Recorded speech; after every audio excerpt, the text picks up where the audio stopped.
Doctor हरभान Singh, व्यावसायिक प्रशासन विभाग, सम्राट पृथ्वीराज चौहान राजकीय महाविद्यालय अजमेर से आज आपके साथ डिस्कस कर रहा हूँ क्लासिफिकेशन ऑफ कंपनीज़ का दूसरा पार्ट। पहले पार्ट में हमने डिस्कस किया था कंपनीज़ को वर्गीकृत करना। पहला भाग था इसका on the basis of formation, जिसमें कि हमने अनइनकॉर्पोरेटेड और इनकॉर्पोरेटेड कंपनीज़ की बात की थी। और दूसरा क्राइटेरिया जो हमारा था वो था एसेस टू कैपिटल मार्केट, जिसमें हमने लिस्टेड और नॉन लिस्टेड कंपनीज़ की बात की। आज हम डिस्कस करने जा रहे हैं तीसरा भाग on the basis of liability. Liability या उत्तरदायित्व के आधार पर हम कंपनीज़ को दो हिस्सों में बांट सकते हैं। पहला भाग है लिमिटेड कंपनीज़, जिसमें कि इसको फर्दर क्लासिफाई हम कर सकते हैं लिमिटेड बाय शेयर्स, और दूसरा हम इसका पार्ट कर सकते हैं limited by guarantee with and without share capital. और दूसरे नंबर पर आता है हमारे अनलिमिटेड कंपनीज़। यदि हम बात करें लिमिटेड कंपनीज़ की और उसमें भी लिमिटेड बाय शेयर्स की, तो कंपनीज़ लिमिटेड बाय शेयर्स तब होती हैं जब उनके जो शेयर होल्डर्स हैं वो उत्तरदायित्व होते हैं उस अनपेड अमाउंट के जो उन्होंने अभी तक कंपनी को नहीं दिए हैं अथवा कंपनी ने उनसे मांगे नहीं हैं।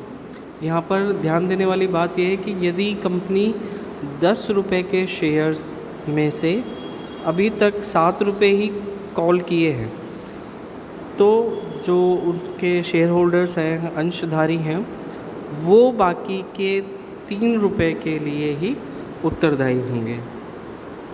दूसरा हिस्सा इसका जो आता है वो है लिमिटेड बाय गारंटी।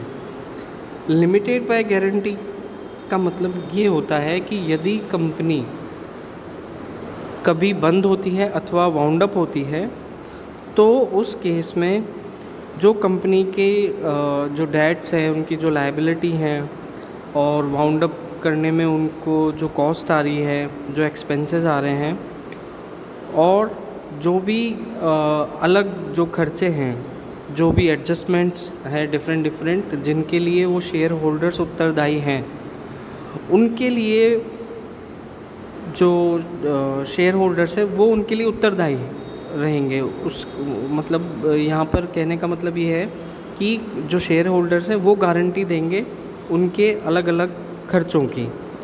अगर हम ध्यान से इस चीज़ को देखें तो हमें ये पता चलता है कि बिज़नेस पर्पस के लिए कंपनी लिमिटेड बाय गारंटी नहीं बनाई जाती हैं।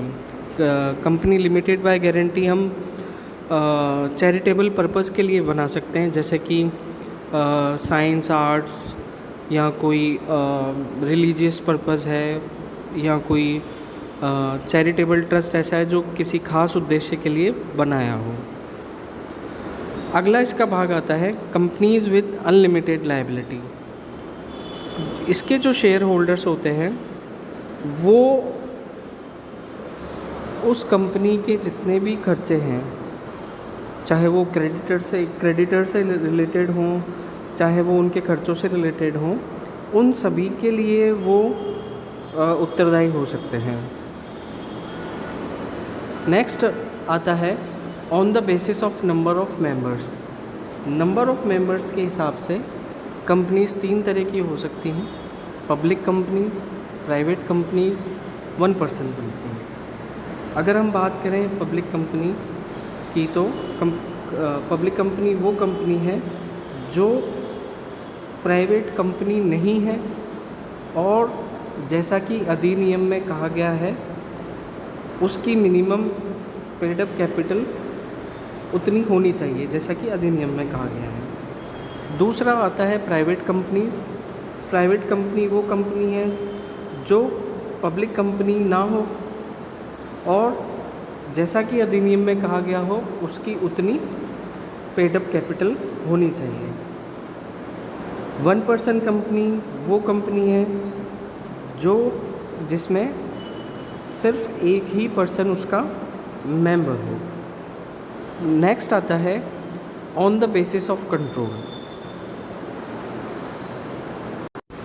इसमें हम इंक्लूड करते हैं holding companies, subsidiary companies, associate companies और जॉइंट वेंचर कंपनीज़। यहाँ पर ध्यान देने वाली बात ये है कि जो जॉइंट वेंचर कंपनीज़ हैं उनको कभी कभी एसोसिएट कंपनीज़ में ही इंक्लूड कर लिया जाता है। तो कभी आपको ये अलग से मिल सकता है पढ़ने के लिए, और कभी एसोसिएट कंपनी का ही एक भाग हो सकता है ये। होल्डिंग कंपनीज़ वो कंपनीज़ हैं जिनकी कोई सब्सिडरी कंपनी है।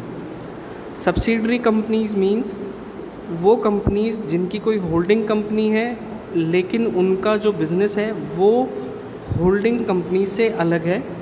उनके जो ऑर्गेनाइजेशन स्ट्रक्चर है वो होल्डिंग कंपनीज़ के अंडर में काम करेगा। सब्सिडरी कंपनीज़ वो कंपनीज़ हैं जिनकी कोई होल्डिंग कंपनीज़ हैं और जिनका ओवरऑल कंट्रोल होल्डिंग कंपनी के पास रहेगा। तो जब भी होल्डिंग कंपनी अपने फाइनेंशियल्स पब्लिश करेगी तो उसमें वो अपनी सब्सिडरी कंपनीज़ के भी फाइनेंशियल्स को इंक्लूड करेगी। एसोसिएट कंपनीज़ वो कंपनी है जो ना तो होल्डिंग है ना सब्सिडरी है, लेकिन किसी एक कंपनी का उनके ऊपर एक होल्ड है। यहाँ पर हम अगर इस चीज़ को समझना चाहें तो जॉइंट वेंचर कंपनीज़ के से समझ सकते हैं कि जॉइंट वेंचर कंपनी में क्या होता है कि एक कंपनी दूसरी कंपनी को अपना उत्पाद बनाने के लिए लाइसेंस देती है और वो ये कंट्रोल करती है कि जो जॉइंट वेंचर कंपनी है, दूसरी वाली जो कंपनी है, वो उत्पाद उसी गुणवत्ता का और उन्हीं तय मापदंडों का बनाए जैसा कि वो बनाती है। तो इस प्रकार से ये अलग अलग वर्गीकरण के आधार हैं